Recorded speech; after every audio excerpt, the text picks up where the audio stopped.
Okay, let's just get right into it. Why is it that almost every video game movie that comes out is bad? Chances are pretty high that if you think of any video game movie that's come out, it's probably been bad. Doom, Street Fighter, Resident Evil. But listen, I don't feel like I need to tell you this. There haven't been many times when a movie studio announces that they're making a movie based off of a game, and people were excited.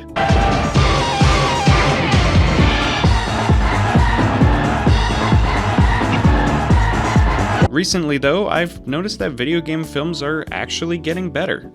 In just the past couple of years, we've received Sonic, Uncharted, another Resident Evil for some reason. Stop with the Resident Evils! And while not every new film or TV adaptation of a video game has proven itself to be great, there has been an improvement in the quality of them. But how is it that we've gone from terrible films to ones that everyone can enjoy? Well, let's look at the first video game film that ever came out.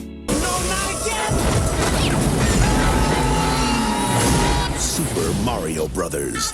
This ain't no game. The 1993 Super Mario Bros. Movie was the first video game film to ever release.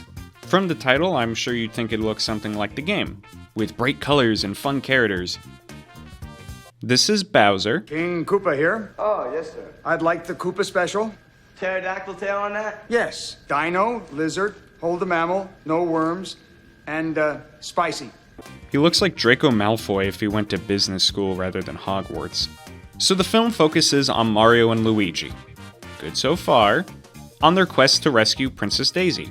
Different princess to save this time, but cool, I like it. And it's set in a dystopia in a different universe from President Koopa. You lost me. When has Mario and Luigi ever screamed dystopian universe? Nintendo essentially gave the studio access to do whatever they wanted with the characters. They thought the Mario brand would be interesting to see experimented on.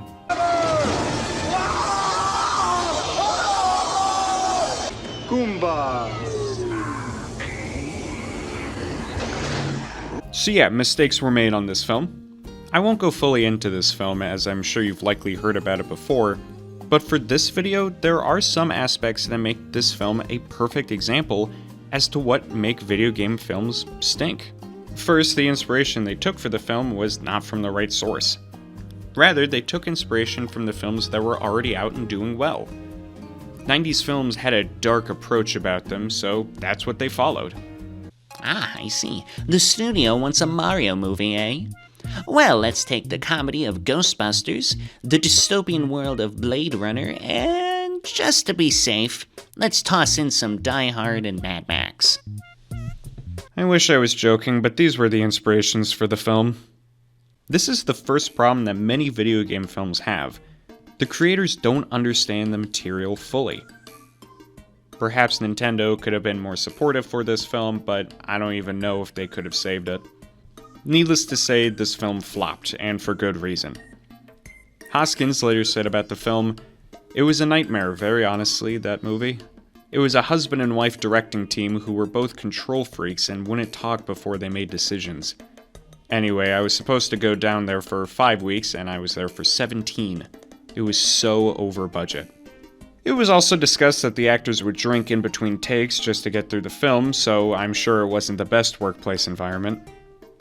So let's move forward in time a little bit. Surely Hollywood has figured out the problem with video game films and have started to make the necessary changes. 2014's Need for Speed. Ever heard of it? Probably not. There's a good reason for that. Let's just take a quick look at the cast. Aaron Paul from Breaking Bad. Okay.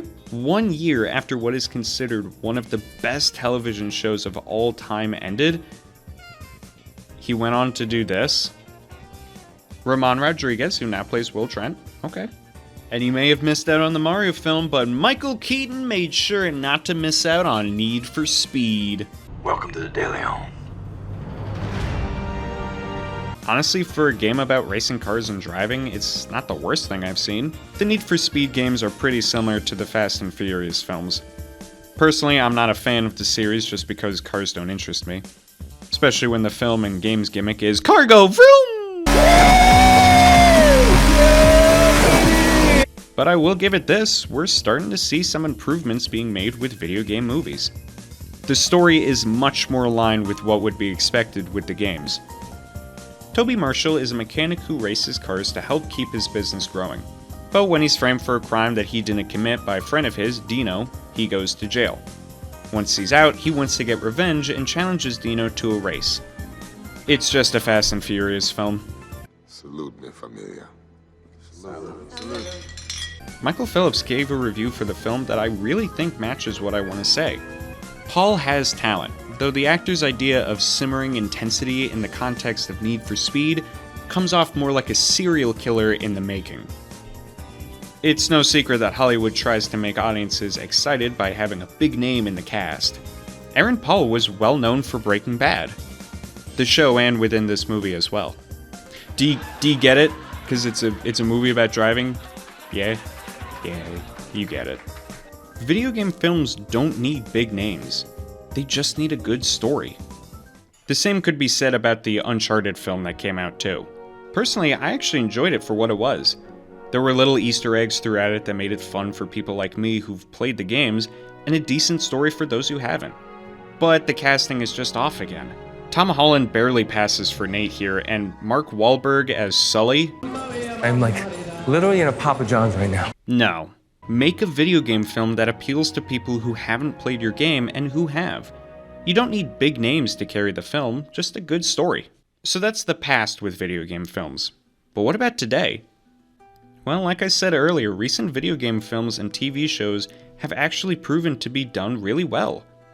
The Last of Us show did a really great job keeping to the original show, maybe a little bit too well, but that's a topic for another day, while also being enjoyable to those who haven't played it before. The new Mario film does a fantastic job in staying true to the original material while also telling a story that everyone can enjoy. Honestly, I'm a little surprised that there aren't more video game films that are animated.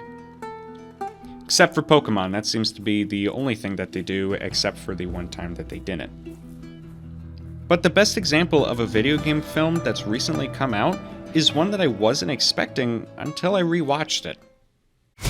I'm Sonic, a little ball of super energy in an extremely handsome package. I know, right? Don't get me wrong, the Mario movie was a commercial success. It gained $1.3 billion at the box office and is actually really good. But there's some aspects that the Sonic film does well that I think the Mario movie misses out on. First, it fixes the problems that the previous films already made.